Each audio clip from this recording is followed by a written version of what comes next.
সংসদটাকে এখন যাত্রাপালা বানিয়ে ফেলেছে আমাদের এই যে যুদ্ধাপরাধী দেশ বিরোধী জামাত শিবিররা। জামাত শিবির মুনাফিক, এই তো প্রতিবারই আপনারা এটার প্রমাণ দিচ্ছেন। সংসদে আপনার কথা, আমার কথা, জনগণের কথা রেখে এরা মুতাবিয়ে নিয়ে কথা বলে। মুতাবিয়ে নিয়ে কথা বলার জায়গা সংসদে। এমন অদ্ভুত, এমন গাদ্দার, তিনি সংসদে না গিয়ে পাবনায় যাবেন? তো সংসদে তো মস্তিষ্ক বিকৃত লোকের জায়গা না, যে যা মন চায় তাই বলবেন। বাবাকে ইচ্ছা হলো শহীদ বানালেন, বাবার শহীদ বাবার সাথে বসে আবার মুড়ি খান। সংসদটাকে এখন যাত্রাপালা বানিয়ে ফেলেছে আমাদের এই যে যুদ্ধাপরাধী দেশ বিরোধী জামাত শিবিররা। কি বলে সংসদের ভিতরে, যে এক জামাতি নেতা বলছে তার বাবা নাকি 1971-এ শহীদ হয়ে গেছেন, অথচ তার হলফনামে বেরিয়ে এসেছে তার জন্ম 1981 সালে। যেই লোকের বাবা 1971 সালে মারা যায়, তার জন্ম কিভাবে 10 বছর পরে হয়, তাই না? এরপর আবার দেখা গেল কি, অনুসন্ধান করতে করতে আমরা দেখতে পেলাম সে আবার তার শহীদ বাবার সাথে বসে মুড়ি খাচ্ছে।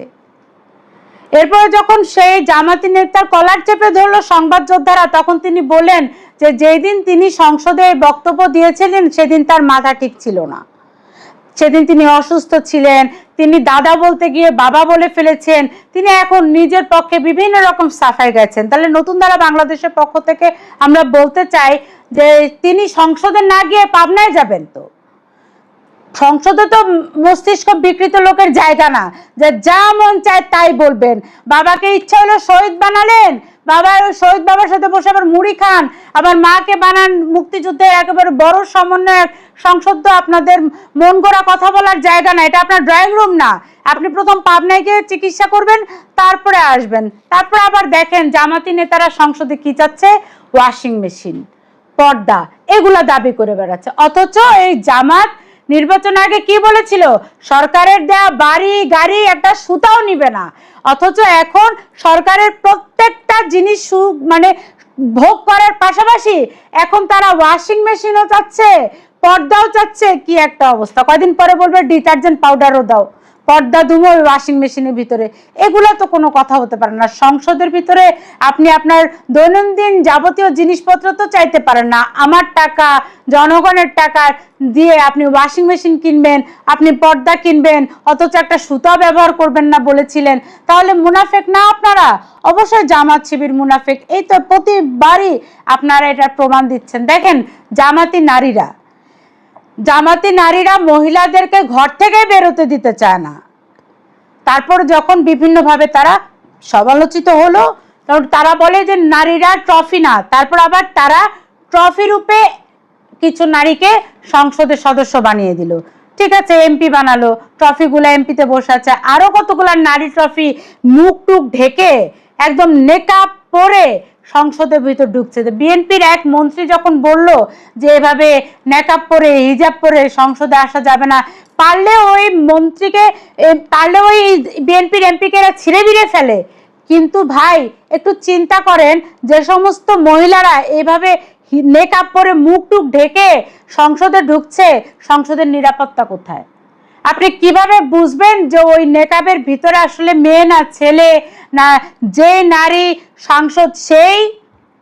আমরা তো দেখেছি অতীতে যে হাদির বোন বানিয়ে একজনকে নেকাব পরিয়ে বক্তব্য দেওয়া হয়েছিল। তারপর যখন সংবাদযোদ্ধারা ধরে ফেলেছিল, দেখেছিল যে এ হাদির বোন না, তখন বলেছে হাদির খালাতো বোন, ফুফাতো বোন বলে এই জামাতিরা পাশ কাটানোর চেষ্টা করেছে। এখন আমরা কিভাবে বুঝবো যে এই নেকাবের ভিতরে আসলে কোন মহিলা, না আসলে মহিলা না পুরুষ না কে? দেখেন পবিত্র কোরআনের কোথাও নাই যে একেবারে মেকআপ দিয়ে মুখ ঢেকে ফেলতে হবে, হাত মোজা পা মোজা কোথাও নাই। শালীনতার কথা বলা আছে। শালীনতা মানে তো এই না যে আপনি মুখ ঢেকে ফেলবেন। তাহলে যে পাসপোর্ট করছেন, পাসপোর্টে তো আপনাদের মুখ দেখাতে হচ্ছে, হজ করতে গেলে তো মুখ দেখাতে হচ্ছে। আপনি কি ইচ্ছা করলে যে দুনিয়ার যে নিয়ম, সেই নিয়মকে ব্রেক করতে পারবেন? অনেকে হুজুর কতগুলা মহিলা যে মুখ টুক ঢেকে, তারা বলছে কি মুখ দেখানো যাবে না, শুধু বায়োমেট্রিক সিস্টেমে তারা এখন তাদের পরিচয় দেয়। শুধু বায়োমেট্রিক সিস্টেম, আঙ্গুলের সিস্টেম দিয়ে আপনি কিভাবে বুঝবেন যে সে কে? এতে করে তো নিরাপত্তার অভাব হবে, এতে করে তো অনেক বেশি অপরাধ বাড়বে। কারণ আমরা তো দেখেছি পুরা নেকআপ পরে জুয়েলারির দোকানে ডাকাতি করেছে, আমরা তো দেখেছি মহিলা মাদ্রাসা থেকে নেকাব পরিহিত পুরা বোরকা পরিহিত পুরুষ বের হয়ে এসেছে।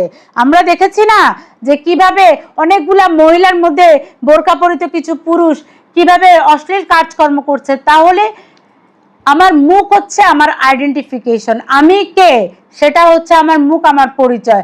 আমার মুখ দেখালে গুনাহ হবে কোথায় লেখা আছে? কোথাও যেহেতু লেখা নেই, অতএব মন গড়া ইসলাম, মন গড়া শরিয়া মানুষের ঘাড়ের উপর চাপিয়ে দেওয়ার চেষ্টা করবেন না। দেখেন সংসদে আবার কি হাস্যকর অবস্থা সৃষ্টি করেছে। সংসদে আপনার কথা, আমার কথা, জনগণের কথা রেখে এরা মুতাবিয়ে নিয়ে কথা বলে। মুতাবিয়ে নিয়ে কথা বলার জায়গা সংসদে। এমন অদ্ভুত, এমন গাদ্দার, এরা স্পিকারকে বলে কি মুতাবিয়ে নিয়ে স্পিকারকে বলতে বলে। তো মাননীয় স্পিকারকে মুতাবিয়ে নিয়ে কথা বলার জন্য বসেছে।